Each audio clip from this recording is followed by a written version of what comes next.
You search for how to send new leads to HubSpot using Zapier. I'm going to walk you through this on my own screen exactly the way I set it up. Open your browser, go to zapier.com and sign in. You'll land on your dashboard, click the big Create button up in the top left, then choose Zaps.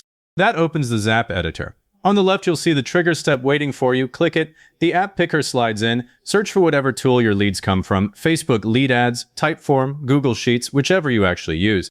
I'm using a Google form today, so I'll type Google Forms and select it from the list.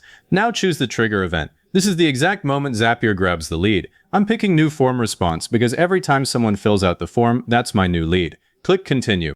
If you haven't connected this app to Zapier before, you'll get a sign-in prompt here. Do that now. It only takes a sec. Once your account is wired up, Zapier asks you to pick the specific form or sheet. I'm selecting my lead capture form from the drop-down. Click Continue. Test the trigger next. Click the big orange Test Trigger button.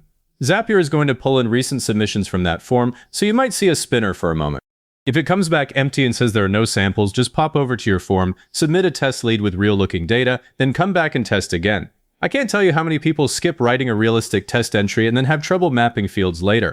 So fill out the form normally: first name, last name, email, company, whatever, submit, then retest. Now Zapier should show you a record with all those fields. Review it right here. I'm looking at the data and I can already see that everything important came through. Good. Now we add the action, the thing Zapier does once it catches a lead. Click the plus icon to add an action step, search for HubSpot, select it. The action event you want is Create Contact. That's the one that makes a new person in your CRM. Hit Continue.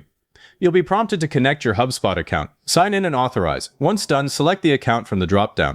This is where I have a strong opinion. Connect the exact HubSpot account where your sales team works, not a sandbox or a separate marketing instance. Mixing them up creates a mess of duplicate contacts and owner assignments. Click Continue. Now the mapping screen appears.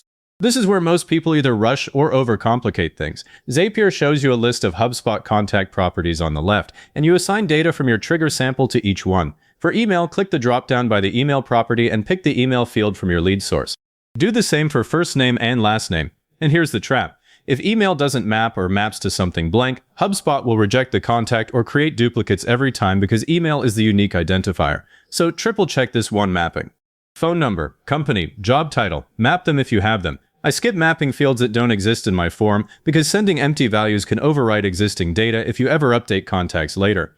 Instead, I only map what I actually collect.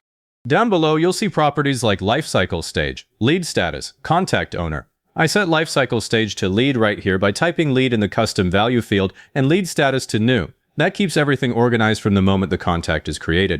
You can also assign a contact owner if your HubSpot account has multiple users. I leave it blank so our round-robin workflow handles it instead. Having Zapier hard-code an owner messes with that. And after you're happy, click Continue. Now test the action by clicking Test Step. Zapier is going to actually send that sample lead into HubSpot. That's fine, we want to see it land. It might take a few seconds. Once it's done, open HubSpot in another tab and go to Contact. Refresh the page. Your new contact should be right there. I'm clicking into it to check that the name, email, and company filled in correctly, and that lifecycle stage says lead. Everything looks solid. If something was off, maybe the phone number went to the wrong property, you'd go back to the mapping step and fix it before publishing. Never publish until you've looked at the actual contact in HubSpot, because once it's live, mistakes replicate fast. Devolia? Go back to Zapier and give your Zap a name. I'm calling mine Form Leads to HubSpot. Hit Publish, your automation is live. One final check. Head back to your lead source and submit another test lead. Wait maybe 30 seconds, then reload HubSpot contacts. You should see the second lid appear automatically. This proves the whole pipeline works end-to-end without you touching a thing. If this got your Zap running smoothly, hit like, subscribe, and leave a comment saying this was helpful. Comments are what push this out to other people searching for the same thing.